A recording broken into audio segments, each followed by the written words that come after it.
On behalf of China Telecom, it's my honor to be here to give the presentation to tell us the China Telecom's 5G white papers and the trial of the China Telecom.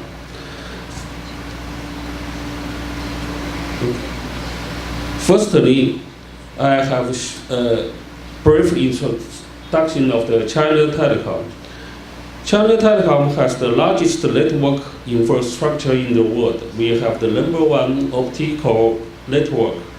We have over 3.4 billion FTTH poles and over 116 million wide broadband for the fixed network. For the FTTLT network, we have more than 1.3 million base stations and over 260 million mobile subscribers. And we also have the #1 Internet of Things.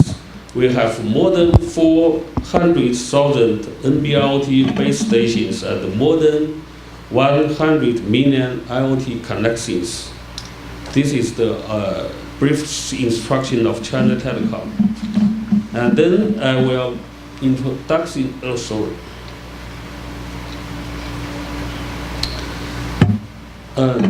What's the China Telecom 5G technology white paper? On July 26 this year at Shanghai MWC conference, China Telecom released the 5G technology white papers. The white paper processes the network evolution strategies of China Telecom, which is concluded as one basis and three principles.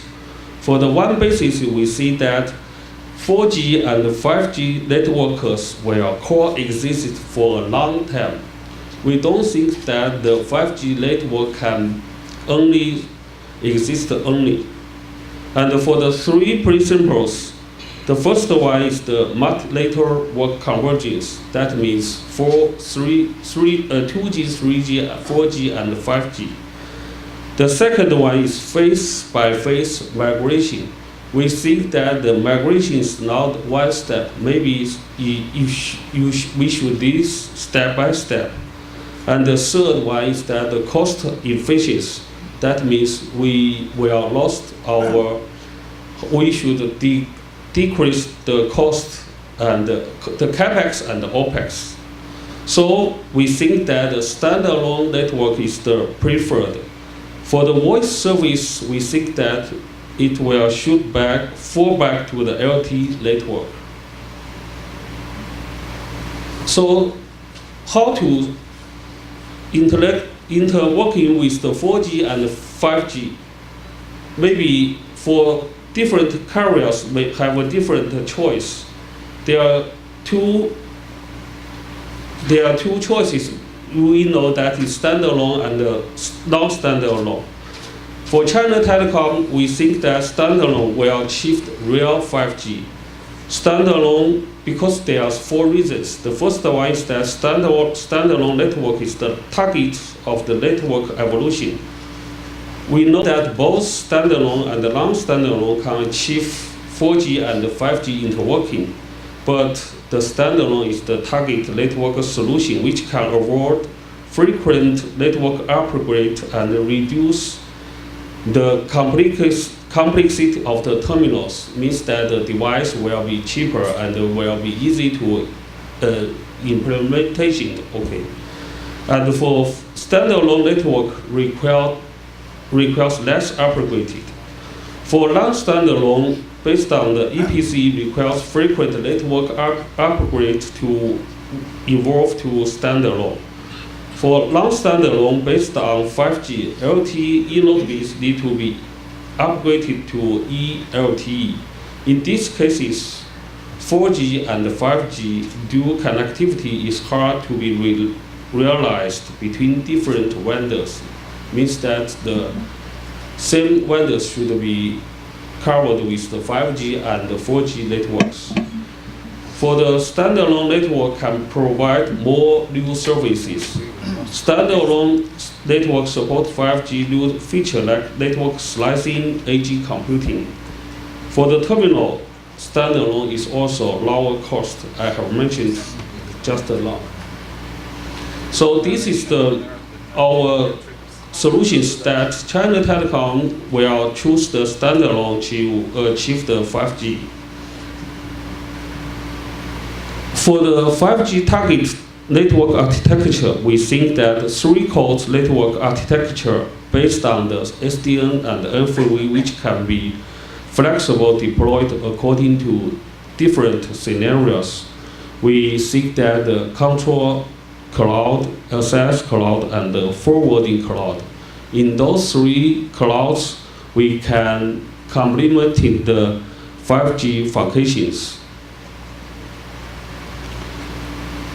Okay, I cannot see. For the core network of the 5G network, the architectures, the first one is all clouds. That means network is cloud, and the infrastructure is also cloud. The second one is the service-based architecture. That means the service can be reused and a scalable network. Service-based and NT-based to easy to coverage and interconnect with IT networks. The third one is network slicing. How to customize the network and the security isolation is very important for the 5G. The fourth and the last is the agent computing. How to deploy the user plan to close to the local applications on demand and the capability enhancement. And then I will tell something about the 5G trial overall plan of the China Telecom. This is the 3GPP standards of the release 15 and release 16. Meanwhile, China Telecom also do some fair trial. At the end of this year, we have the small scale fair trial. We use the 3.5 gigahertz to deploy some base stations. We will test the 5G prototype, and also every trial is based on the standalone. We also do some vertical application improvement of concept. From beginning of last year, we will do more difficult things. The first one is multi-vendor end-to-end test, and 5G and 4G interworking. MVC and multi-access coverage also will be tested. For the vertical application, we will do some more development and testing. Maybe at 2020, we will do some commercial launch of the 5G network. This is the whole plan. The first stage of the field trial we have deployed in 6 cities. For instance, in Shenzhen, Shenzhen is the first special economical zone in China. It's the window of the China's reform on the opening. For Shanghai, Shanghai is the national central city and the mega cities. There is a lot of CBD and some shopping mall in Shanghai. So we will do some EMBB service testing. In Chengdu, the southwest science and business financial centers and transportation harbor hosts all AR and VR international summits. Okay. This is the cities and how. For the 5G innovation service, we focused on those things.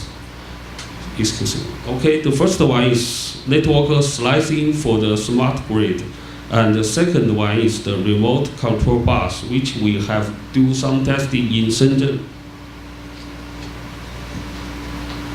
Lastly, I will introduce some VR Live using the drone.